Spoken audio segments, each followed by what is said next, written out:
안녕하세요. 축진먹입니다. 아스날이 벌리 원정에서 2대0 승리를 거뒀습니다. 이번 경기 역시 아스날은 높은 저점을 형성했고요. 이번 경기 보면서 느끼는 게 역시나 아스날을 깨는 건 상당히 빡빡한 일이다 라는 것들이 느껴졌습니다. 그리고 오늘 경기에서는 요케레스가 정말 좋은 모습을 보여줬는데요. 요케레스 이야기도 한번 곁들여 보도록 하겠습니다. 현재 아스날이 리그 5연승에 공식 경기 9연승 중입니다. 정말 엄청난 흐름이고요. 9경기 1실점 중이라서 수비력도 큰 도움이 되고 있다고 볼 수 있겠습니다. 그렇다면 오늘 경기에서는 어떤 것들이 좋았는지, 어떤 것들이 아스날에게 승리를 안겨다 주었는지 알아보도록 하겠습니다. 먼저 첫 번째, 벌리가 이렇게 5-4-1 형태로 버티는 그런 수비를 했습니다. 그러니까 아스날의 센터백이나 삼선들이 공을 돌리는 건 어느 정도 양보를 했습니다. 지금처럼 앞쪽에 있는 선수들이 아스날한테 튀어나갈지 자리에서 기다릴지 이런 것들은 어떻게 보면 선택할 수 있는 부분이거든요. 근데 벌리는 전방 압박을 무리하게 가져간다기보다는 기다리면서 플레이를 했습니다. 그리고 이런 수비 형태에 리버풀도 상당히 고전을 했었기 때문에 아스날 입장에서 중요했던 건 선제골이거든요. 그래서 아스날이 얼마나 빨리 선제골을 득점하느냐, 그리고 선제골을 빨리 득점해서 어떻게 벌리 수비 라인을 조금 더 높은 위치까지 끌어들이느냐, 이런 것들이 포인트가 되지 않았나 싶습니다. 그런데 그런 것들을 깨주는 것은 언제나 아스날의 강력한 세트피스였습니다. 지금도 가브리엘이 큰 거 하나 해냈습니다. 최근에 아스날이 여러 가지 세트피스를 사용하고 있지만 이 팝포스트를 공략하는 코너킥 패턴이 많아지고 있거든요. 그리고 이 패턴이 계속해서 성공하고 있습니다. 이러한 팝포스트 코너킥의 장점은 공이 넘어왔을 때 내가 프리한 상황이면 직접 헤더로 넣어도 되고, 만약에 못 넣는다고 하더라도 가운데로 넣어줄 수 있는 그런 선택지까지 있습니다. 그러니까 두 가지 선택지를 가져가는 거기 때문에 플랜 B까지 생각을 할 수 있는 거죠. 그래서 조금 더 위협적인 코너킥이라고 볼 수 있겠고, 여기서도 어쨌든 간 코너킥을 처음 받아주는 선수는 마갈량이스가 됐습니다. 가브리엘이 공을 안쪽으로 집어넣어줬고 요케레스도 잘 마무리했습니다. 이 득점은 약간 포처 같은 느낌의 득점이었고요. 요케레스가 정말 오랜만에 또 리그에서 득점을 올려줬습니다. 요케레스가 마지막 리그 득점이 노팅엄전 9월 13일이거든요. 그때 이후로 거의 2달 정도 되는 기간 동안 득점을 하지 못했었는데 오랜만에 또 리그 득점을 신고했습니다. 그리고 오늘 경기는 요케레스가 거의 케인 같은 느낌으로 플레이를 했습니다. 상당히 깔끔했던 그런 경기력이라고 볼 수 있을 것 같고, 요케레스가 챔피언스 리그에서는 퍼포먼스가 좀 나오는 경기들이 있었지만 리그 경기만 따졌을 땐 저는 오늘 경기가 제일 좋지 않았나 라는 생각이 들었습니다. 역습이나 속공 상황에서 요케레스가 아주 큰 도움이 됐었고요. 요케레스가 아스날에서 지금 골 폭풍? 이런 느낌은 아니더라도 마음이 조급하지 않은 것 같아요. 본인이 이런 상황에서 급해서 자기만 골 넣으려고 좀 이기적으로 할 수도 있을 텐데 이기적으로 하기보다는 이타적으로 플레이했고요. 이런 상황들은 아스날이 첫 골을 넣고 나서 많이 발생을 했습니다. 아까 말씀드렸던 포인트, 벌리를 어떻게 끌어내느냐가 아스날에게는 세트피스였고요.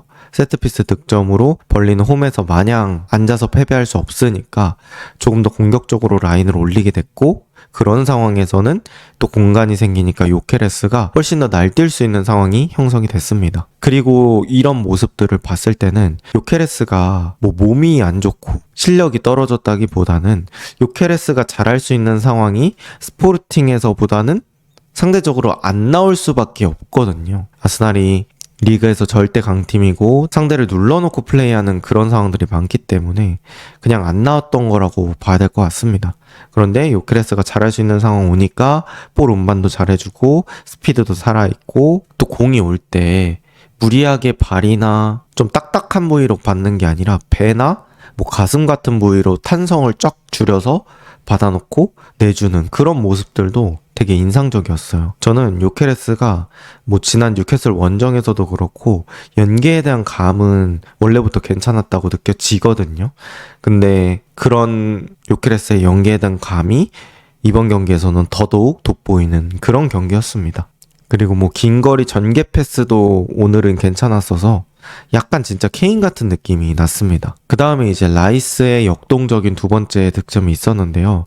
저는 이 득점이 선제골 선제골이 많은 기여를 했다고 생각을 합니다. 아스날이 벌리가 마냥 내려앉을 수 없게 선제골을 넣어놨기 때문에 벌리도 위쪽으로 올라가서 공격하는 빈도가 많아졌고요. 사실 옛날에는 아스날이 좀 역습이 약하다고 생각할 때가 있었는데 저는 확실히 요케레스가 들어오면서 아스날의 역습 같은 부분, 또 역습의 파워, 속도 이런 부분들이 많이 개선이 됐다고 생각을 하고요. 이 선제골을 득점한 시점부터 요케레스의 힘을 제대로 체감할 수 있었습니다.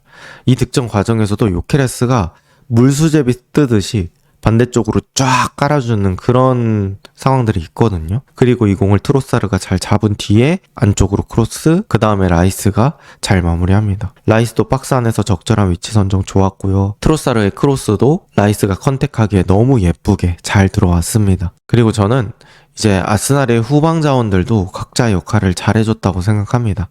후방 자원들이 되게 깔끔한 돌리기를 많이 했어요.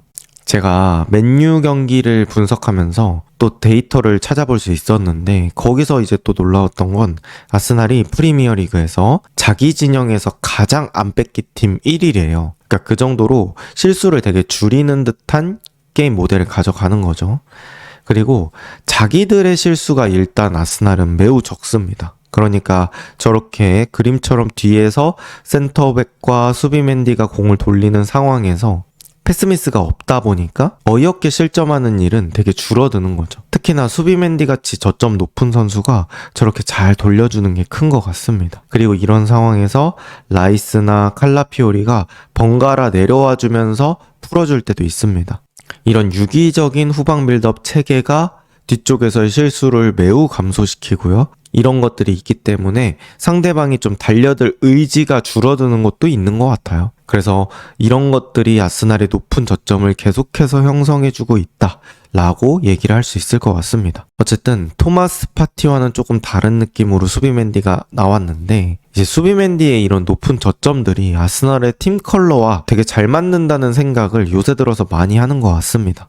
그 다음 이 아스날 상대로 득점하는 건 되게 어려운 일이다 라는 것들이 계속해서 반복해서 저는 느껴지고 있어요. 일단 첫 번째, 수비진에서 엄청나게 적은 실수를 하고 있습니다. 아까 말씀드렸던 것처럼 볼 돌리면서 하는 실수도 그렇고 볼 처리 방식이라든지 그런 것도 최대한 안전하게 플레이가 되고 있습니다. 그리고 아스날이 매우 높은 점유율 바탕의 게임을 하고 있는데 이런 것들이 저는 아스날에게도 큰 도움이 된다고 생각을 합니다. 그러니까 아스날이 계속 공을 가지고 있으니까 상대가 공격할 시간 자체가 줄어든다는 느낌이 되게 많이 들고요. 최선의 방어는 공격이다 이런 얘기가 있는 것처럼 아예 수비할 일 자체를 만들지 않는 그런 아스날의 게임 모델입니다. 그리고 아스날이 지금 탄탄한 3선, 그러니까 수비맨디를 보유하고 있으면서도 라이스가 내려오면서 이 투볼란치 형태로 게임도 가능하고요. 그 다음에 포백도 단단합니다. 그런데 그 포백에 서브까지 단단하기 때문에 아스날은 만약의 일까지 자동적으로 대비가 되고 있습니다. 게다가 이제 골키퍼까지 있는데 후보가 케파라는 거, 이거 역시 정말 놀라운 부분이거든요. 그리고 라야가 또 튀어나와서 걷어내주는 그런 능력이 되게 좋잖아요. 골키퍼 치곤 상당히 민첩하기 때문에. 그래서 3선 뚫으면 포백이 있고 포백 뚫으면 또 골키퍼가 있고 그러다 보니까 뚫어도 계속 관문이 나오는 느낌이 있습니다. 그리고 이러한 단단한 저점이 계속해서 아스날의 리그 순위를 만들고 있다.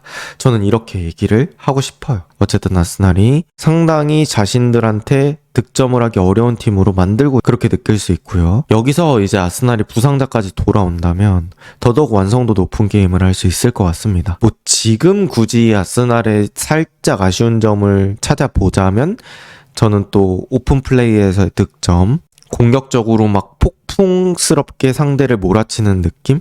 그런 것들이라고 생각을 하는데요. 이것도 뭐 사실 큰 단점이라기보단 굳이 뽑자면입니다. 그런데 여기서 마두에케, 웨데고르, 하베르츠, 제주스 이런 선수들이 돌아온다고 하면 아스날의 공격적인 강력함도 많이 올라갈 수 있다고 생각을 하는데요. 특히나 저는 의외로 제주스의 복귀가 또 키포인트가 될 수 있지 않을까 싶어요.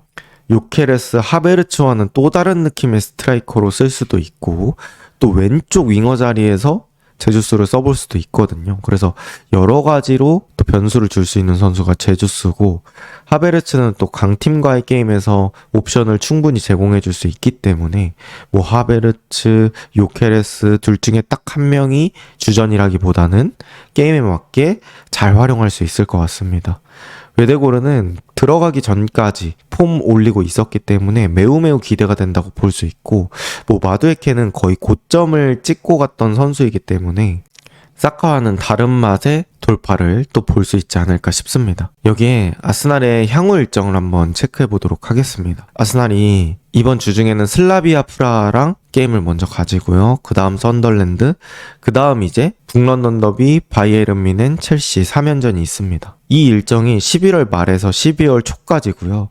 이 어려운 일정을 아스날이 어떻게 견뎌내느냐가 또 이번 시즌 우승에 아주 중요한 포인트가 될 것 같습니다. 특히나 이 북런던 더비가 3연전의 시작점이라는 게 또 아스날 입장에서는 상당히 껄끄러운 일정이라고 볼 수 있고, 저는 썬덜랜드전도 아스날이 결코 쉽게 생각해서는 안 되는 경기라고 생각합니다. 영상을 찍는 시점 기준으로 이제 썬덜랜드가 승점이 17점인데요. 만약에 에버튼 상대로도 승리하면 리그 2위까지도 올라갈 수 있는 위치이기 때문에 썬덜랜드전 충분히 어려운 게임이 될 수도 있다. 저는 이렇게 말씀을 드리고 싶습니다. 과연 아스날은 지금 흐름 잘 살려서 또 좋은 모습을 보여줄 수 있을까요? 그리고 리그 4분의 1 이상 진행된 시점에서 아스날의 실점이 3점밖에 안 되거든요.